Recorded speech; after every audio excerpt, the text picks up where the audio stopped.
hidden beneath the ground. Is the spring? Assalamualaikum warahmatullahi wabarakatuh. Dalam video kali ini aku akan membahas mengenai metode Thariqah Asy-Syam'iyah Al-Syafawiyah. Metode ini merupakan hasil perpaduan antara linguistik struktural dengan psikologis behaviorisme yang memandang proses pembelajaran dari sudut conditioning.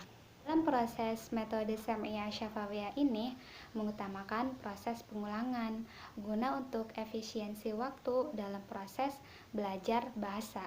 Dalam metode ini juga difokuskan pada pelafalan kata dan pelatihan pola-pola kalimat yang dilakukan berulang-ulang secara intensif.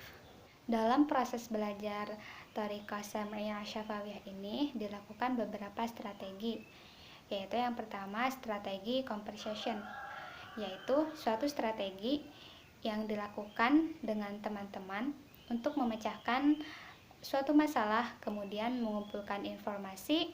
Setelah informasi terkumpul, kemudian mengecek catatan, lalu setelah itu memperoleh umpan balik pada kegiatan pembelajaran menyimak dari pemahaman.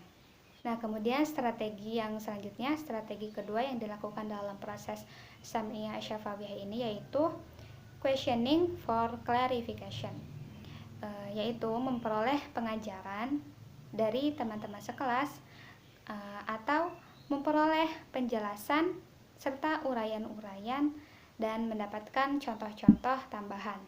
Nah, strategi yang ketiga yaitu self-talk atau penggunaan kontrol mental untuk meyakinkan diri bahwa kegiatan pembelajaran akan berhasil dilakukan, atau mengenai kegelisahan mengenai suatu tugas pembelajaran menyimak. Biasanya dalam metode Syam'iyah Syafawiyah ini digunakan metode muhadatsah. Metode muhadatsah yaitu metode proses pembelajaran bahasa Arab melalui percakapan-percakapan. Biasanya percakapan ini dilakukan antara murid dengan guru ataupun murid dengan murid. Hal ini dilakukan untuk menambah atau memperkaya mufradat yang mereka belum ketahui sebelumnya. Metode pengajaran muhadatsah yaitu meliputi yang pertama, mempersiapkan materi muhadatsah secara matang dan menetapkan topik yang akan disampaikan pada proses pembelajaran nanti. Kemudian yang kedua, materi muhadatsah hendaknya sesuai dengan taraf perkembangan dan kemampuan anak didik.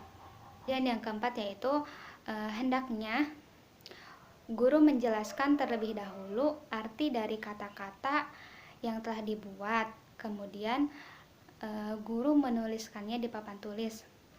Nah, yang kelima, pada proses muhadatsah tingkat tinggi, biasanya murid yang lebih berperan aktif dibanding guru. Guru hanya menentukan topik dari materi yang akan dimuhadatsahkan. Nah, yang keenam, apabila muhadatsah selesai dilakukan, kemudian dibukalah acara tanya jawab. Yang ketujuh, penguasaan bahasa secara efektif. Yang kedelapan, hendaknya di dalam kelas guru menggunakan bahasa Arab sebagai bahasa pengantar dalam proses belajar, seperti itu. Kemudian yang kesembilan, jika muhadatsah akan dilakukan, maka dilakukan kembali pada pertemuan berikutnya. Kemudian yang ke-10, yang terakhir, untuk mengakhiri pertemuan pembelajaran dengan guru memberikan motivasi dan memberi semangat kepada anak didiknya agar lebih semangat dan giat lagi dalam belajar. Tujuan dari Thariqah Syam'iyah Syafawiyah yaitu yang pertama, melatih lidah anak didik agar terbiasa bercakap-cakap menggunakan bahasa Arab. Kemudian yang kedua, agar anak didik terampil berbicara dengan menggunakan bahasa Arab mengenai kejadian apa saja yang ada di masyarakat maupun di luar masyarakat, atau menyampaikan tentang apa yang ia ketahui. Kemudian tujuan yang ketiga yaitu mampu menerjemahkan percakapan orang lain, baik itu melalui media telepon, radio, TV, dan lain-lain. Kemudian tujuan yang keempat yaitu menumbuhkan rasa cinta kepada anak agar menyenangi bahasa Arab, agar menyukai bahasa Arab dan Al-Quran, sehingga timbullah kemampuan untuk belajar dan mendalami bahasa Arab. Kemudian beberapa kelebihan dari metode SMIA Syafawiyah ini, yaitu yang pertama, metode ini dapat dilakukan pada kelas mutawasid.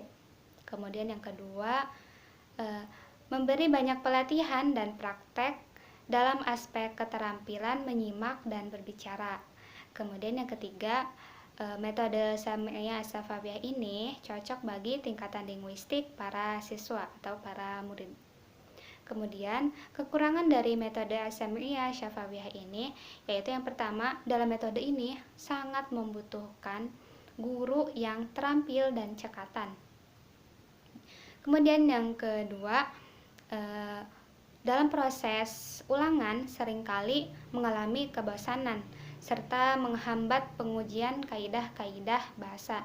Kemudian yang ketiga, kurangnya dalam memberi perhatian pada nasihat secara langsung. Mungkin hanya itu yang dapat saya sampaikan. Kurang dari kurangnya mohon maaf. Wassalamualaikum warahmatullahi wabarakatuh.